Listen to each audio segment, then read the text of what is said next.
नमस्ते, मी आज कैरी मसूर डाळ बनवते. त्याचं साहित्य दाखवते. ही मसूरची डाळ आहे, 1 वाटी घेतली आहे आणि धुवून पण घेतलेली आहे. त्याच्यासाठी आहे ना, हे मीठ आहे, चवीपुरतं घ्यायचं आहे. ही एक कैरी घेतली आहे. ही कैरीची अशी सालासकट आहे ना, अशी लांब फोडं करून घ्यायची.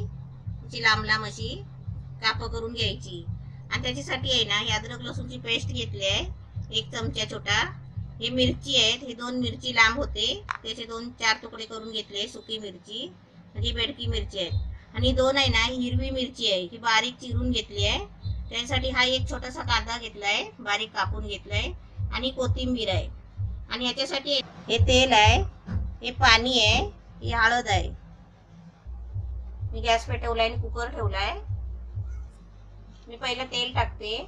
तेल आपण आपल्याला जेवढं लागेल ना तेवढं आपण तेल टाकायचं. त्याच्यामध्ये कांदा टाकते.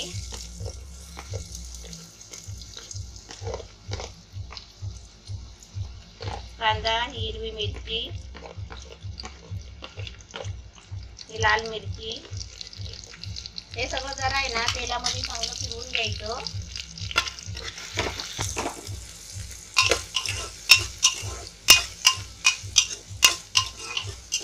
तेल असं आपल्याला जसं पाहिजे ना तसं आपण वापरायचं. कमी जास्त आपल्यावर आहे, कारण मी बनवून दाखवते. जरा कांदा आहे ना तेलामध्ये चांगला फ्राय करायला द्यायचा आहे.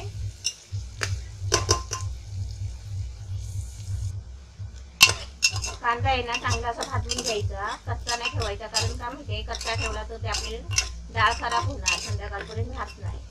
कांदा कसा आमतो लवकर. आता त्याच्यामध्ये अद्रक लसूणची पेस्ट टाकते. ती चांगली हलवून अशी भाजून घ्यायची. आता त्याच्यामध्ये कैरीची फोडं टाकते. जरा म्हणजे कसं तेलामध्ये चांगलं सगळं हलवून घ्यायचं.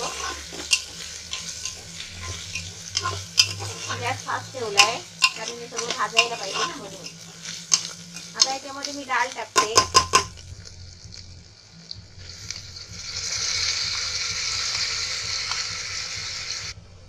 आता डाळ टाकली, त्याच्यामध्ये हळद टाकते. म्हणजे आपल्याला जरा म्हणजे अशी थोडीशी टाकायची हळद. आता हे सगळं आहे ना मिक्स करायचं तेलामध्ये.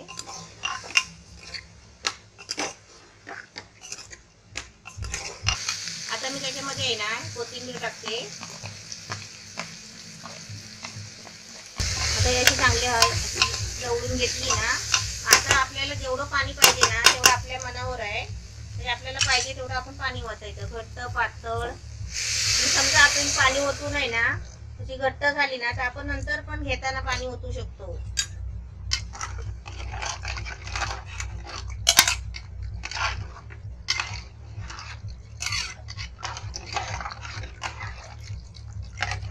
गॅस काय कमी नाही केलाय, गॅस फास्टच आहे. आता याला थोडा कड यायला देते चांगला, नंतर त्याला मीठ टाकून झाकण मारते. डाळीला मस्त कड आलेला आहे. आता त्याच्यामध्ये मी चवीपुरतं मीठ टाकते.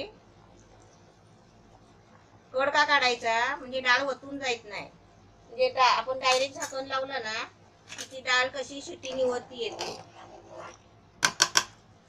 त्याला मस्त याला 3-4 शिट्या करून घ्यायचे. आता याला 3-4 शिट्या करून घेते आणि तुम्हाला दाखवते डाळ.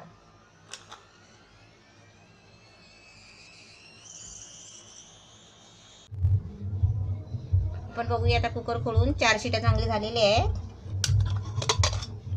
वा, मस्त छान झाली आहे. आणि मस्त खोलल्या खोलल्या सुगंध पण चांगला छान आलाय एकदम. असं वाटतं की लगेचच खायला घ्यायला पाहिजे.